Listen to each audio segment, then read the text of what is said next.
Salut, je m'appelle Claire et ici je mélange ma passion pour la lecture et le féminisme, la politique en général, l'histoire et bien d'autres choses. Parce que tout est lié, tout est politique et c'est ça qui me passionne. Au lieu de suivre une ligne droite toute tracée, je te propose plutôt à chaque fois de suivre un filament différent du mycélium. Donc c'est parti pour l'épisode du jour. Salut! Comme je l'avais très subtilement teasé dans l'épisode sur le bon sens, aujourd'hui j'ai envie qu'on parle d'argent. Tu savais que j'ai un Tipeee ? L'argent finalement, c'est un sujet typique mycélium. Quand mon antenne s'est allumée, je me suis rendu compte que, comme il y a de l'argent partout, il touche à tout et il méritait son propre épisode, ou, soyons honnêtes, probablement même plusieurs. Dans l'épisode sur le bon sens, on voyait que les proverbes et autres phrases toutes faites nous évitent de questionner le statu quo et de trop réfléchir. Et pour l'argent, c'est vraiment pas ça qui manque. L'argent, c'est le nerf de la guerre. Sans argent, on reviendrait au troc. Les bons comptes font les bons amis. L'argent ne fait pas le bonheur. Et puis, on a besoin du marché pour échanger, parce que sinon, la seule alternative, c'est le communisme, et c'est bien connu, le communisme, c'est dangereux. Arrêtons-nous 2 minutes sur l'argent. La monnaie, le fric, la thune. Déjà, on va poser des définitions pour bien savoir de quoi on parle, et pour les gens qui n'ont pas fait de cours d'éco. Ensuite, on regardera si c'est vraiment indispensable et incontournable en reparlant du mythe du troc, parce que c'est vachement intéressant en fait, et on fera une étude de cas qui devrait intéresser les gamers et gameuses parmi vous. On verra aussi l'impact et la place de l'argent dans nos vies. Vaste programme, alors paye-toi un bon café et on y va. Alors commençons par définir la monnaie. Oui, parce que quand je parle d'argent, en fait finalement je parle surtout de monnaie, pas de joaillerie. Et là, mes cours de lycée de SOS se font un petit comeback en disant « Tu vois que ça allait te servir un jour !» Pour le théorème de Pythagore, j'attends encore, peut-être au prochain épisode, qui sait. Donc oui, mes petits amis, vous allez servir, mais on va vous égratigner un petit peu quand même. Parce que même si je me rends compte, rétrospectivement, que mes profs de lycée étaient quand même globalement des sacrés gauchos, merci pour tout, il y a des bouts de cours, de programmes que tu peux pas trop contourner. J'ai par exemple une pensée émue pour cette prof d'histoire géo qui n'aimait pas du tout De Gaulle et qui se tortillait dans toutes les interstices du programme pour nous le faire comprendre. Et donc dans la famille, l'école c'est une vraiment bonne idée sur le papier mais en pratique ça perpétue le statu quo. En termes de monnaie, que nous dit le programme ? Prends sa voix de prof. La monnaie est un instrument de mesure et de conservation de la valeur, un moyen légal d'échange des biens et une unité de compte. Elle doit être transférable, durable, parce que si ta monnaie pourrit pour la réserve de valeur, c'est un poil chiant, divisible, vérifiable et interchangeable. Oui, je sais, c'est chiant. Et aussi, c'est une intervention révolutionnaire qui a permis de se passer du troc. Sauf que non, pas du tout, on y revient juste après. La monnaie, c'est la panacée, c'est la liberté, c'est la démocratie, c'est bon, ok, j'arrête, ça commence à se voir mon sketch. Affirmation bidon numéro 1. La monnaie et le marché, c'est notre porte de liberté, le libre-échange, la démocratie, le rêve américain, le libéralisme, alors que sinon c'est l'État qui contrôle tout, et ça c'est pas bien. Alors, dans Dette, 5000 ans d'histoire, David Graeber nous explique que la monnaie et les marchés ont très certainement été créés dans des buts militaires. Et oui, en même temps. Au lieu de demander au peuple de contribuer en nature pour entretenir l'armée, ce qui est franchement chiant logistiquement, on va demander un impôt qui doit obligatoirement être payé en monnaie et pas en nature, monnaie qui servira ensuite à payer les soldes. Donc, le peuple doit vendre des trucs pour se procurer de la monnaie pour payer ses taxes. Et ensuite, les soldats vont vouloir dépenser cette monnaie pour acheter la prod du peuple, et paf, ça fait un marché. Et depuis, la roue continue de tourner. Quand on dit que l'argent c'est le nerf de la guerre, on pourrait même dire que c'est son rejeton en fait. Ça nous dit 2 choses. Si on dit qu'on a créé la monnaie, c'est que les échanges économiques précédaient la monnaie. Et donc la monnaie n'est pas une condition essentielle des échanges. Et les marchés sont indissociables des taxes et des États, puisque ce sont les États qui créent les taxes pour créer les marchés. Ce n'est pas l'un ou l'autre. Bisous les libertariens. Affirmation bidon numéro 2, l'argent, ça remplace le troc, et aussi nos ancêtres étaient des demeurés apparemment. Alors, que nous disent les cours d'éco ? Je suis allée repêcher une définition officielle du troc sur un site de révision du bac, et je veux une standing ovation pour le self-control dont j'ai dû faire preuve pour ne pas cliquer sur le bouton « chatter avec un prof » et leur parler anthropologie du troc. Bref. Parce que dans le genre, c'est du bon sens, qui en fait ne tient pas la route 2 secondes si tu réfléchis, mais justement si tu réfléchis pas trop, tu gobes le système actuel sans réfléchir, le troc, ça se pose là.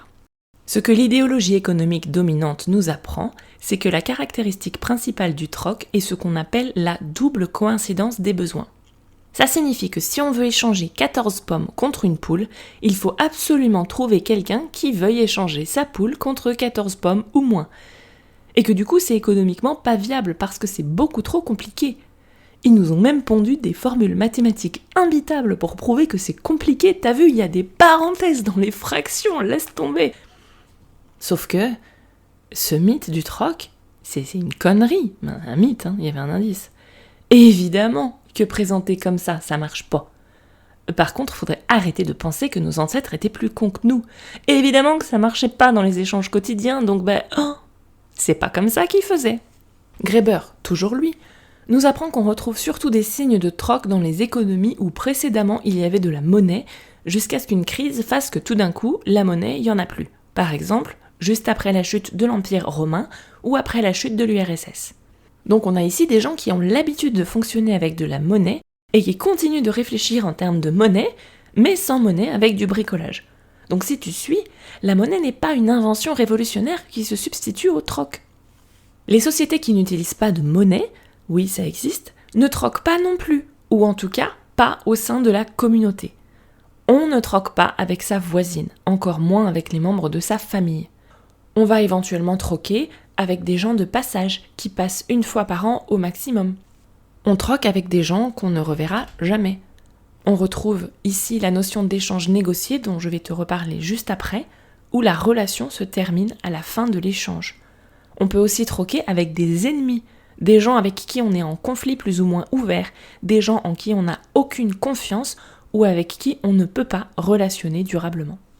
Les modalités d'organisation des échanges économiques dans ces communautés qui n'utilisent pas nécessairement de la monnaie, elles sont plurielles, parce que l'humanité a toujours été plurielle. Par exemple, on pouvait utiliser plutôt le crédit, les échanges généralisés au sein de la communauté. Si Martine a 3 poulets et Jackie 0 et qu'il a faim, elle va peut-être lui en donner un. Et peut-être que Jackie n'a rien à lui donner en échange. On rappelle, on n'est pas sur du troc ou de la vente.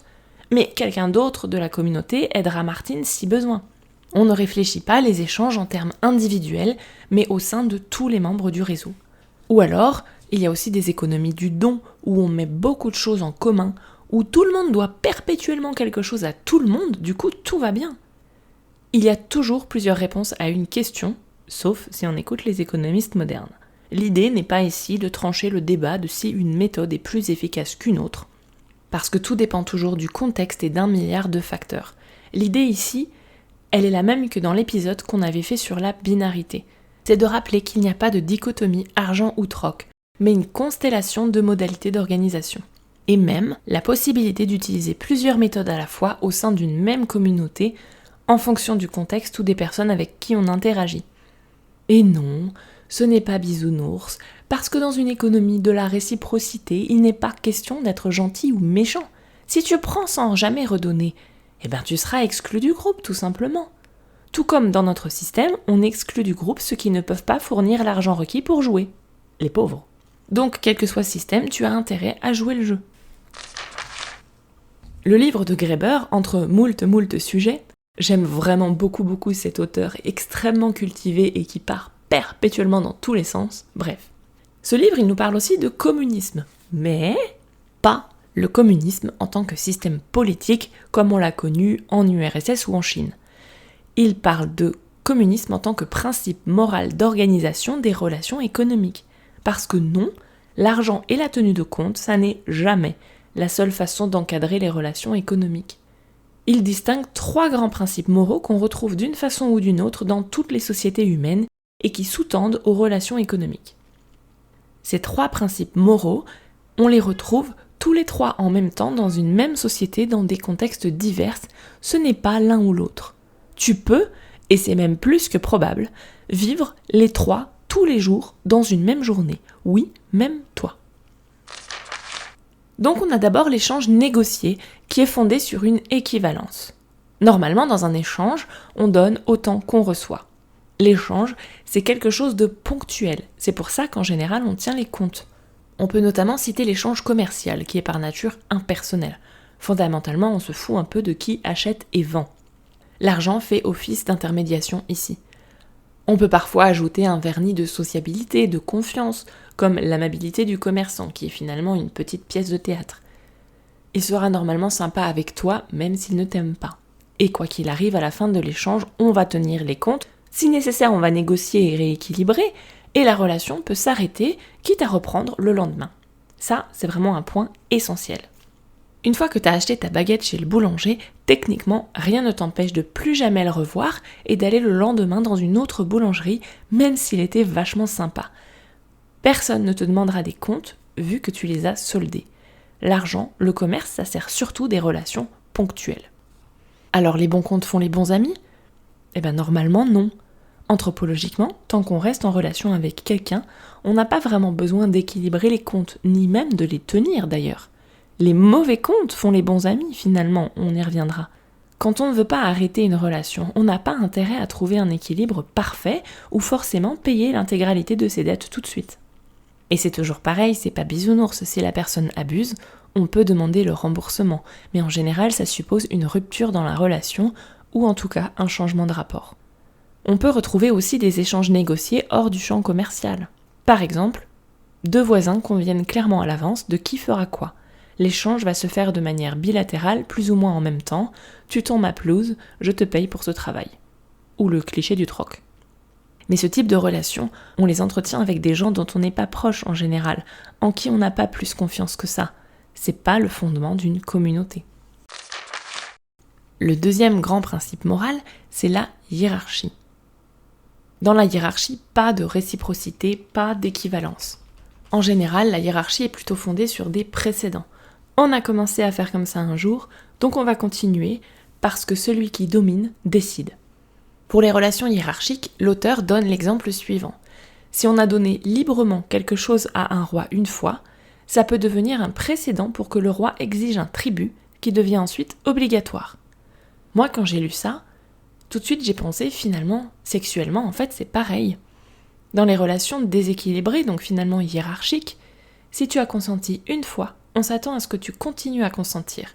Et c'est comme ça qu'on invente des choses comme le devoir conjugal. On est clairement dans des relations hiérarchiques quand on se permet d'exiger ce genre de choses. Autre exemple, tu t'es proposé une fois de faire un truc pour rendre service. Et maintenant, tout le monde part du principe que tu le feras tout le temps, ad vitam aeternam. Et en plus, ça va tellement de soi que tu vas t'en occuper qu'on pense même pas à te remercier ou te proposer de changer. C'est pas un rapport équilibré quand on ne check pas régulièrement que c'est toujours ok. Ou encore, pour illustrer cette histoire de précédent, ta collègue se met à arriver un quart d'heure plus tôt au boulot pour allumer son ordinateur et être prête à commencer à 9h tapante. Donc désormais, si toi tu arrives au boulot à 9h parce que c'est marqué sur ton contrat que tu commences à 9h, on considère que t'es en retard. Ta collègue a créé un précédent que ton supérieur s'empresse de fixer hiérarchiquement et d'exiger. Et le troisième principe moral après l'échange et la hiérarchie, c'est donc le fameux communisme. Oui, on y vient. Le communisme n'a rien à voir avec le soviétisme, le stalinisme ou que sais-je. D'ailleurs, l'URSS, c'était l'Union des républiques socialistes et soviétiques, c'était pas l'URCS, mais je m'égare. Le communisme en tant que principe moral, donc, c'est l'adage « de chacun selon ses moyens, à chacun selon ses besoins ». Et le communisme, contrairement à ce qu'on vous dira, et là je vais dire quelque chose que je dis jamais d'habitude, il a toujours existé partout, de tout temps, en tout lieu, et tu en as même probablement bénéficié ou commis pas plus tard qu'aujourd'hui. Le communisme, finalement, c'est notre mode par défaut. Il se fait au quotidien dès lors qu'on partage quelque chose, dès lors qu'on est en train de faire quelque chose sans présenter la facture ou donner un ordre. Dès lors qu'on collabore, qu'on mène un projet. On ne pense pas toujours en termes d'échange. D'ailleurs, ça ne serait pas efficace de raisonner comme ça. Et même les entreprises les plus capitalistes ont besoin d'un peu de communisme pour avancer. Rien que quand on recrute la personne la plus compétente pour un poste, au lieu de faire du népotisme en recrutant son fils, ça répond à l'adage « de chacun selon ses moyens ». le bénévolat, l'éducation des enfants, n'importe quelle relation entre amis ou vagues connaissances. Allez, viens, je te paye une bière. Le fait de faire un podcast sans demander un paiement explicite à l'entrée. Finalement, le communisme, c'est le mode par défaut, à part avec des ennemis. Comme le dit avec classe et raffinement l'expression « je lui pisserai pas dessus même s'il prenait feu », là on n'est plus dans le communisme. La parole, dont on avait commencé à parler dans l'épisode 31 sur la solidarité, la parole est communiste fondamentalement. Quand on veut couper une relation avec quelqu'un, la première chose qu'on fait, c'est d'arrêter de lui parler. On refuse très très rarement de filer une clope, un tampon ou du feu à quelqu'un qui le demande, dès lors qu'on en dispose bien sûr. De même, on ne refuse généralement jamais d'aider quelqu'un qui est en danger ou en détresse. On apprend aux enfants à partager. Pour reprendre l'exemple du voisin qui tondait la pelouse de sa voisine, cette fois, dans un esprit communiste, il va pas se faire payer. La petite vieille, elle a besoin d'aide, je l'aide, ça me fait plaisir.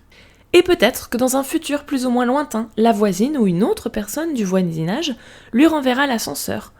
Mais il a confiance, donc pas besoin d'une certitude immédiate sur la forme que prendra la réciprocité. L'intensité de ce communisme peut être très variable. Par exemple, en général, il est moindre dans les grandes villes. Et c'est vrai, on ne partagera pas pareil avec tout le monde. On partagera plus avec des gens qu'on aime. Encore cette histoire de confiance. Mais il est toujours là dans tous les cas. Et c'est normal. En général, les activités humaines les plus plaisantes, elles se font en groupe. Par exemple, les fêtes, les commérages, la prise de repas, la musique, le sexe.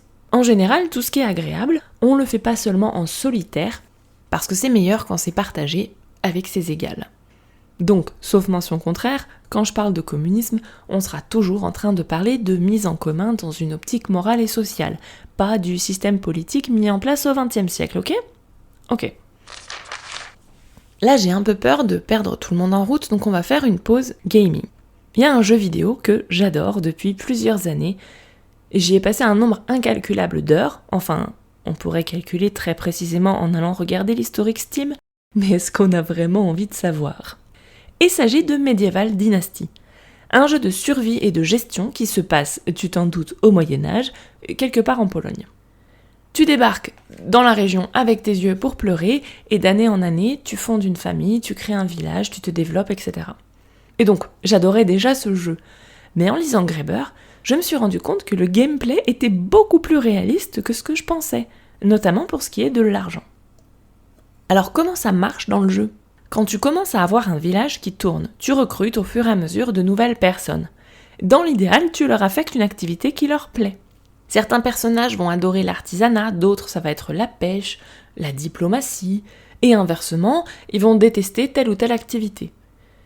Si tu les mets à un poste qui leur plaît, ces personnages seront plus productifs, et vice-versa. Là, on est sur la partie de chacun selon ses moyens. Ensuite, toute la production est mise en commun pêle-mêle dans un grand entrepôt, et après, tout le monde va aller se servir, que ce soit les matériaux, la bouffe, peu importe. Tout le monde va aller se servir, les travailleurs et travailleuses certes, mais aussi les personnes sans affectation, les enfants, les mères, parce que le gameplay prévoit qu'une mère ne produit pas pendant 2 ans et s'occupe du bébé à la place. À chacun selon ses besoins. Ensuite, une fois que tu as débloqué le marché dans ton village, tu peux vendre ton surplus. Et pareil, l'argent est mis dans l'entrepôt commun. Mais en fait, au quotidien, personne ne s'en sert. Dans le jeu, on a besoin d'argent pour 2 choses essentiellement. Payer ses taxes, et éventuellement acheter des matériaux ou des objets de luxe qui manquent dans les villages d'à côté. Dans le jeu donc, le but n'est pas de gagner de l'argent pour être riche, parce que, à moins de vouloir lever une armée, ce qui n'est pas une option du jeu, entendons-nous bien, l'argent, on s'en tape. Ça n'a aucun intérêt d'avoir 1 million de pièces d'or dans ton coffre si tes villageoises n'ont rien à bouffer. On gagne de l'argent essentiellement pour payer les taxes, qui sont, comme on l'a vu, le facteur initiateur de la monnaie. Et à côté, on doit mettre en place les conditions pour que le village soit heureux, que ce soit les conditions de vie, la qualité des maisons, l'abondance de nourriture, de bois de chauffage, trouver des jouets pour les gosses, etc. Ce qui rend tout le monde heureux dans Medieval Dynasty, c'est pas la thune, c'est le travail fait en bonne intelligence et collectivement. Oui, je parle encore du travail, ça va être ma fixette de l'année, je crois. C'était quoi le sujet du podcast déjà ? Ah oui, l'argent. On y revient. Alors, l'argent dans nos vies, ça donne quoi ? Déjà, on va faire un petit détour par la psychologie cognitive. Qu'est-ce qu'elle nous dit ? Fondamentalement, que l'argent, c'est pas ouf pour les relations humaines. Bon, ça c'est la version courte, mais on va détailler, t'inquiète. Dans Système 1, Système 2, les deux vitesses de la pensée, Daniel Kahneman nous explique que l'amorçage par l'argent, donc le fait de penser, ou de capter des signes, des stimuli qui nous font penser à l'argent, consciemment ou inconsciemment, rendrait plus égoïste, avec une tendance à s'isoler des autres, à chercher plus d'indépendance. Or, on baigne dans les stimuli liés à l'argent, au quotidien, que ce soit les produits de luxe, les pubs, les jeux d'argent, le fait d'aller au taf pour gagner de l'argent. Si tu fais gaffe, tu verras que l'argent est partout. À l'inverse des stimuli de respect, d'amour, de gentillesse ou de solidarité qui amorceraient d'autres schémas de pensée. Et dans « C'est vraiment moi qui décide », les raisons cachées de nos choix, Dan Ariely cite des exemples de psychologie cognitive qui montrent qu'on ne réagit pas à l'argent comme au reste. Premièrement, on apporte une distinction fondamentale dans nos interactions. On oppose dans nos têtes les normes sociales et les normes de marché. Par exemple, ça ne se fait pas de payer pour un repas en famille, pour un ami qui nous donne un coup de main ou pour du sexe dans un couple. Ces marques de vie sociale, elles vont être récompensées par autre chose. De la gratitude, des retours d'ascenseur, une connexion humaine plus profonde, un simple merci. Bon, ça va dépendre des contextes aussi, mais on ne va pas les récompenser par l'argent. Essayez de faire ça, et vous allez voir que ça risque de mal se passer. C'est parce que dans ce type d'interaction, on retrouve cette idée de réciprocité différée. On ne tient pas les comptes au jour le jour dans un contexte social. Dans ces contextes, compter les dépenses, ça va jeter un froid. On risque de vexer les gens ou même de les fâcher complètement. En plus, on observe qu'on est prête à en faire plus dans un contexte non monétaire, que ce soit la famille, les amis, quand on travaille pour du pro bono ou quand on fait du bénévolat. Ce qu'on peut notamment expliquer par le fait que quand on est payé, on est généralement sous-payé au point que ça en devient plus gratifiant de ne pas être payé du tout, mais d'avoir le sentiment d'agir pour le bien commun.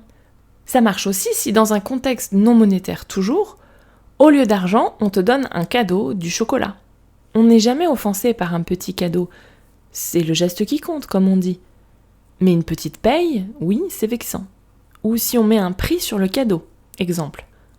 Tu viens de passer une journée à m'aider à réviser pour mon examen, alors pour te remercier, je t'ai apporté du chocolat. Je me suis dit que ça te ferait plaisir. Et en plus, il y a de fortes chances que vous le mangiez ensemble, le chocolat, ensuite. Autre couche de lien social. Ça n'est pas la même chose que de dire « Tiens, tu viens de passer la journée à m'aider, le même examen, la même journée, voici pour 20 balles de chocolat. » L'argent repointe le bout de son nez et ça jette un froid, parce qu'une journée de tutorat, ça ne vaut pas 20 balles. Pourquoi ça nous gêne ? À cause de la distinction des normes sociales et des normes de marché. Cette frontière entre normes sociales et de marché, il est vraiment très important de la conscientiser, parce qu'une fois qu'on a basculé de l'un à l'autre en parlant d'argent, c'est très dur de revenir en arrière. Et quand t'as vexé quelqu'un, c'est pareil. Pour éviter les gaffes, l'auteur nous explique qu'il est important de ne pas mélanger les genres. Par exemple, ne pas demander à un ami de nous aider à déménager en même temps que des déménageurs pros payés. Autre exemple, ne pas demander à quelqu'un d'exercer gratuitement son métier pour nous, même si on peut lui demander un service sans rapport. Par exemple, j'avais un pote pâtissier professionnel, vraiment un excellent pâtissier gastronomique, tout ça. Et quand j'organisais des repas, il adorait que je lui demande de préparer des plats salés, et je savais pertinemment qu'il aurait détesté que je lui demande d'apporter le dessert. Alors certes, on se serait carrément plus régalé qu'avec ma pauvre petite mousse au chocolat. Mais ça lui aurait rappelé le boulot, ça lui aurait foutu la pression d'être à la hauteur de son niveau professionnel, et donc il n'en aurait pas retiré de plaisir. Je savais pas que je faisais ça à l'époque, mais pour le dire à la sauce psychologie cognitive, si j'avais demandé d'apporter le dessert, j'aurais brouillé les lignes entre normes sociales et de marché, et ça nuit gravement aux relations non commerciales. Ce brouillage de lignes, c'est important d'en parler parce qu'il est très à la mode. Quand les entreprises disent qu'elles forment une grande famille, que ce soit avec les clients ou leurs employés, mais tout en maintenant les règles du jeu du business, ça crée une incohérence. Ça permet à l'entreprise d'en profiter pour que l'employé ne compte pas ses heures, ne demande pas d'augmentation, vu qu'on tient pas les comptes en famille et les bons comptes font les bons amis. Mais l'entreprise, par contre, t'inquiète pas, elle t'aidera pas si t'as un coup dur, et il y a de fortes chances qu'elle essaye de baisser les avantages sociaux au passage. Autre exemple de brouillage des lignes, la marchandisation de l'éducation et de la santé au lieu de valoriser ces métiers. On adopte une logique de rentabilité et ça se fait au détriment de la fierté, de la mission, de l'honneur ou même de la qualité tout simplement. Plein de valeurs qui n'ont pas leur place sur une fiche de paye, vu qu'on ne compte qu'en argent, même si socialement c'est vachement bien quand même. Pour résumer, les normes sociales sont bien plus efficaces que l'argent pour motiver les gens, c'est pour ça qu'il ne faut pas mettre de l'argent partout. Mais ne répétez pas ça au patronat parce qu'il serait encore capable de faire n'importe quoi avec cette information. Donc tout ça, ça nous dit quoi ? Que les mauvais comptes font les bons amis. C'est pour toutes ces raisons aussi que les mecs dans les couples hétéros qui ramènent leur salaire à la maison et se font servir sous couvert d'égalité, ça ne marche pas. Avec ce type de mentalité, on peut peut-être prétendre à un échange monétaire, comme si on employait une femme de ménage, ou à un rapport hiérarchique. On est toujours sur les 3 grands principes qu'on a vus plus haut, mais il n'y a pas de convivialité partagée ou de communisme, qui est donc, on l'a vu, le propre des relations sociales. Dans cette mentalité, mettre un prix sur le travail domestique lui fait perdre sa dimension sociale de partage, et donc ça crée un rapport de force malsain, non communiste, dénué de plaisir. Dans la même veine, il faut aussi arrêter de payer les enfants qui font leur part des corvées essentielles du foyer. Sinon, ils n'apprennent jamais la dimension communiste des corvées, le fait de prendre soin du groupe qui en retour prend soin de toi. Le partage en dehors d'une dimension monétaire, il peut même être festif, source de joie. C'est pas simplement une histoire d'obligation morale, une dimension sacrificielle ou que sais-je. Prenons l'exemple de quelqu'un qui aide ses potes à déménager. On peut faire ça autrement qu'en traînant des pieds et en tirant la gueule. Ça peut aussi être un moment de convivialité partagée. C'est finalement une sorte de base communiste sur laquelle tout repose. Il faut chérir et cultiver les relations non transactionnelles. Par exemple, quand un ami invité à un déjeuner me demande ce que j'ai prévu de servir. C'est pour choisir le type de vin qui se mariera mieux avec le plat, pas la bouteille dont le prix se rapproche le plus de ce que j'ai dépensé pour mon menu. L'argent, il est fondamentalement lié à la dimension des choses transactionnelles. En l'absence d'argent, forcément, on ne voit pas la vie de manière aussi transactionnelle, et donc l'aspect des relations devient plus important. Par exemple, pour décider d'aider quelqu'un à déménager, il n'a toujours pas fini à force. La question n'est plus « est-ce qu'il a assez de fric pour payer ?» ou « est-ce que le resto après vaudra le coup ?» mais « est-ce que je l'aime bien ? Quelles sont nos relations préalables ? Est-ce que j'ai confiance ?» Parce que le vrai problème de l'argent, c'est qu'il est devenu une valeur étalon. C'est-à-dire qu'il est partout dans nos vies et qu'il sert à tout mesurer. Mais déjà, je me demande, est-ce que l'argent a encore du sens si tu peux perdre 121 milliards de dollars en un mois, ou même tout court d'ailleurs, et rester l'homme le plus riche du monde ? J'ai du mal à comprendre. Le problème, c'est pas vraiment l'argent, parce que c'est jamais vraiment l'outil. Le problème, c'est ce qu'on en fait. Et l'argent, à la base, ce n'est rien d'autre qu'un outil. Dans Medieval Dynasty, tu le bouffes pas ton pognon, il sert à rien au quotidien. Mais l'argent, qui était un moyen d'estimer la valeur d'usage des choses, il est devenu une fin en soi, la valeur suprême. Et c'est là que ça part en javel. Au lieu de le faire circuler, d'en faire un outil comme n'importe quelle ressource ou énergie, on accapare, on exploite et on s'en sert pour contrôler et humilier les autres. Du coup, ce ne sont plus les choses qui ont une vraie utilité, donc une valeur d'usage réelle, qui valent cher. Ce sont au contraire les choses superflues, le luxe. Alors que les fameux jobs essentiels, ce sont toujours les plus mal payés, les moins valorisés, les plus précarisés aussi. Du coup, l'argent, il va avec la violence dans ce contexte. La violence de classe de ceux qui en ont sur celles qui n'en ont pas, oui, mais pas que. La violence, c'est aussi le seul moyen de domination qui va rester à ceux qui n'ont ni argent, ni pouvoir, ni prestige. Et cette domination, cette violence, sont incompatibles avec l'amour de soi et des autres. Quand l'argent devient la valeur suprême, les autres valeurs perdent leur sens. Et si tu prônes des valeurs de confiance et d'intégrité, tu es d'un coup naïve et candide. C'est le culte de l'argent qui transforme la confiance en un truc ridicule. Parce que l'argent favorise la compétition et l'individualisme. T'as pas besoin d'avoir confiance si la personne te paye tout de suite. Quand on accumule aussi, on ne redistribue plus. Dois-je préciser que la théorie du ruissellement, c'est une vaste blague, au cas où ? Les sociétés qui ne donnent pas une place démesurée à l'argent, ou les sociétés non monétaires carrément, peuvent avoir des systèmes de redistribution plus efficaces. Ça veut pas dire qu'il peut pas y avoir des différences de richesse au sein de ces groupes. Mais cette différence de richesse, elle se fait sans approche individualiste. Ça veut dire qu'on va pas considérer que le pauvre est responsable de sa pauvreté. Donc, il n'y a pas de différence d'attitude, de mépris des pauvres, de sentiment de supériorité des riches. Et il y a des vrais systèmes de redistribution, parce que si tu gardes tout, ça va finir par énerver tout le monde. Parce que dans ces sociétés, c'est socialement aussi inacceptable d'accumuler sans fin qu'il serait inacceptable chez nous de, je sais pas moi, se balader à poil dans la rue.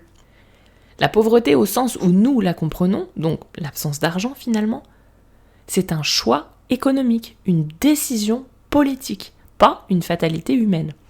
Richelieu disait « Si les gens sont trop à leur aise, on ne pourra plus les contraindre dans leurs devoirs. » Soit en bon français du XXIe siècle, si les gens ont déjà de quoi se répondre suffisamment à leurs besoins, ça va être vachement galère de les forcer à faire ce qu'on veut.